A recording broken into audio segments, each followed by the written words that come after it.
کیا تم نے کبھی غور کیا ہے کہ ابراہیم کو حکم در حقیقت بیٹے کو قربان کرنے کا نہیں تھا؟ اس واقعے پر غور کرو تو تمہیں سمجھ آئے گا کہ ظاہری قربانی تو بیٹے کی تھی، مگر اسماعیل دراصل ابراہیم کی وہ دعا تھی جسے انہوں نے تڑپ تڑپ کر مانگنے کے بعد پایا تھا۔ اور پتہ ہے ابراہیم علیہ السلام کے لیے اللہ کا امتحان بیٹے کو قربان کرنے کا نہیں تھا،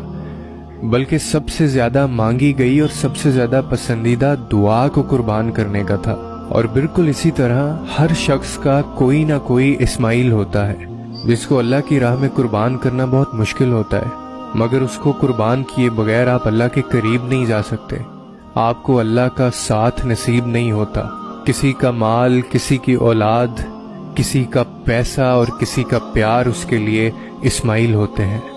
اور یقین رکھیں کہ دنیا میں آزمائش انہی لوگوں کے لیے ہے جنہیں اللہ چاہتا ہے، اور اگر تمہیں بھی تمہارا رب تمہارے اسماعیل کو قربان کرنے کا اشارہ دے رہا ہے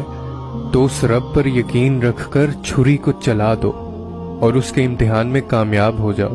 اور یقین جانو وہ تمہارے اسماعیل کو قربان ہونے نہیں دے گا۔ تم بس ایک دفعہ، ایک بار اس کی رضا میں پوری طرح داخل ہو کر تو دیکھو،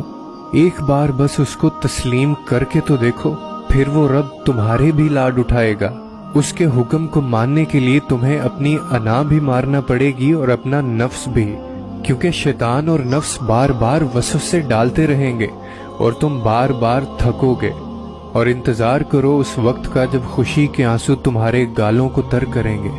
اور یقین رکھو وہ تمہیں سن رہا ہے،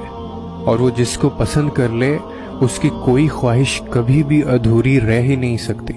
بس صبر رکھو اور اس کے معجزے دیکھو، اور بے شک اللہ سننے والا اور جاننے والا ہے۔